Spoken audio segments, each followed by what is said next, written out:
Houston, we have a problem.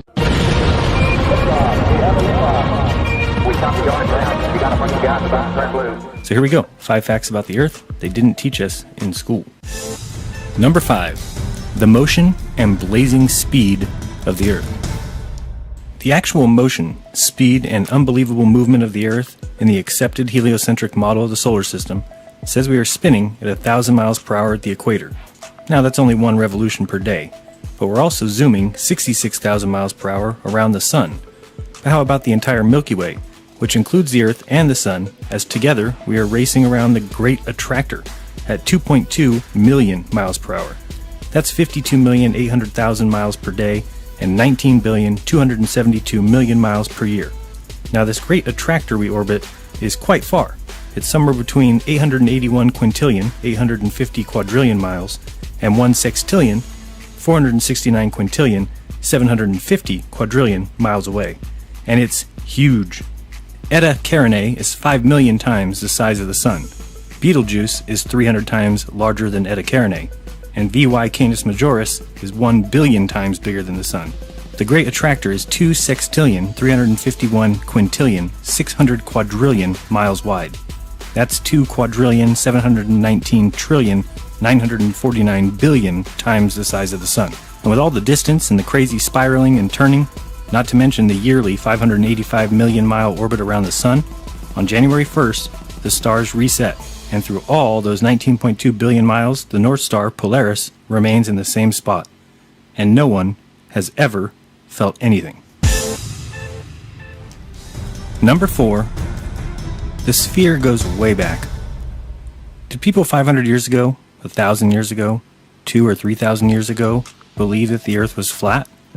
In school, we are taught that Columbus discovered America and proved the globe. But now, they call that a myth.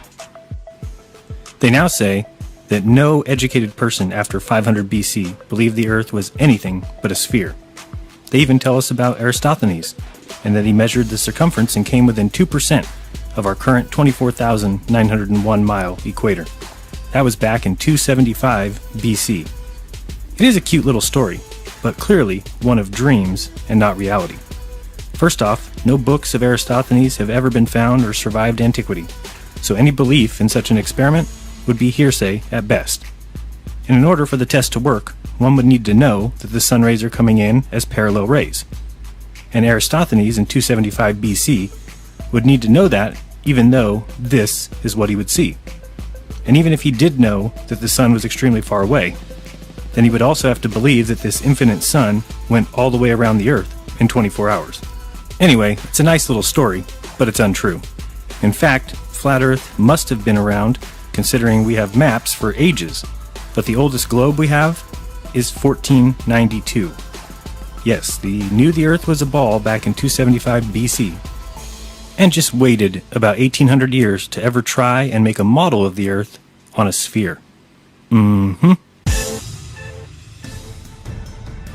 3, the Old Coriolis wives' tale.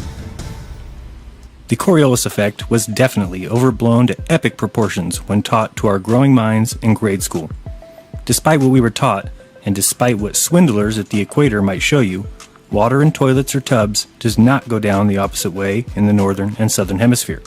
In fact, this force would be extremely small and hard to see, especially with other forces which always exist. You would first need to distinguish the direction of deviation caused by the Coriolis force operating on its own, and the direction of rotation when other forces are present. Both directions of rotation are evident in both hemispheres, depending upon whether the flow is around a high pressure area, pointing radially outward, or a low pressure gradient pointing radially inward. And please remember, there is no preferred coordinate system when talking about the Earth. Once you adopt a coordinate system, one gets a bunch of forces with it. And when you shift coordinate systems, some forces vanish and others appear. In an inertial coordinate system, there is no Coriolis force. In a rotating one, there is. Basically, it is a lot of nonsense, and even referred to as a fictitious force. On the site avan.com, the following is said about pseudo-forces. Today we will ask a few questions such as, what is a pseudo-force? What is a fictitious force? Are pseudo-forces real? Is gravity a pseudo-force? Alas, we will not answer these questions. As far as I can tell, nobody knows and nobody cares. Or at least nobody should care. If these questions have answers at all, each answer is a matter of opinion, and opinion is divided. There are no consensus. When I asked several hundred physics teachers via the Phys 1 mailing list, nobody seemed to have any firm opinions. I don't have a firm opinion either. There is no experiment you can do that will tell you the answers to these questions. For example, as far as I can tell, gravity can be classified as a pseudo-force, or not. It's 6 1/2 dozen of the other. You can choose to do it either way, and the choice has no observable consequences.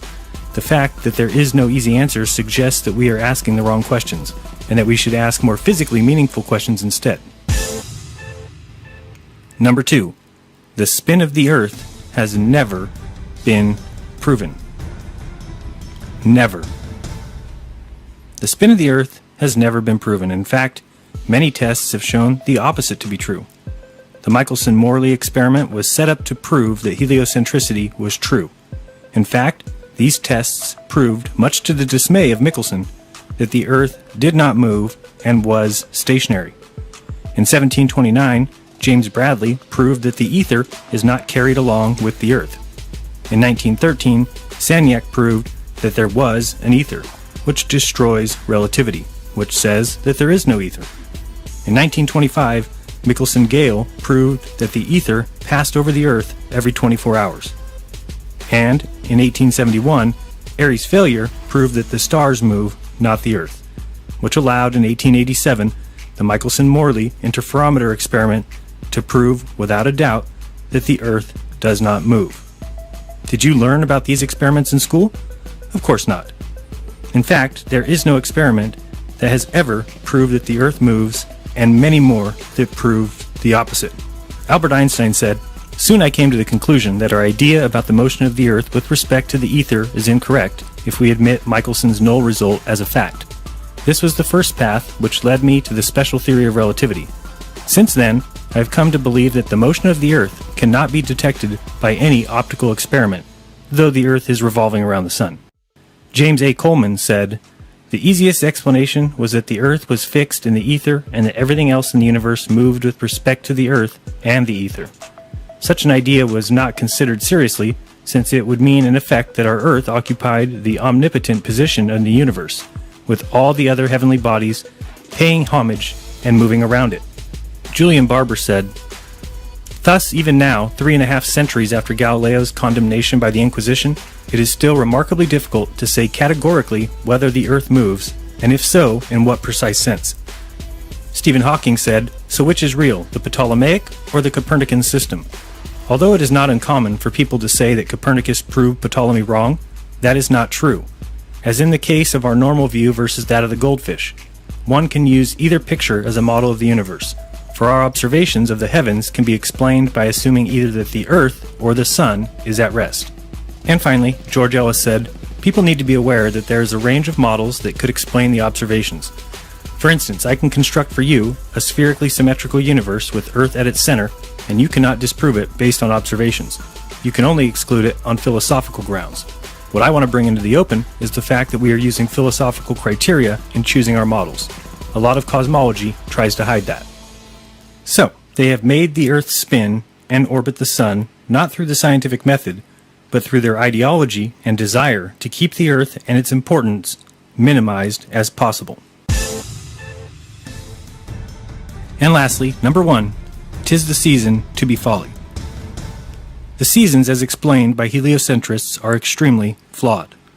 If our seasons do in fact come from the tilt of the Earth as we orbit the Sun, then there's quite a few things we'd expect to see that we don't. First, during the southern summer, it is the rays hitting the north at a greater angle, and the south getting more sun, hence it is their summer. But why then is there a frozen continent at the bottom of the globe, while in the north there's nothing but a pool of water?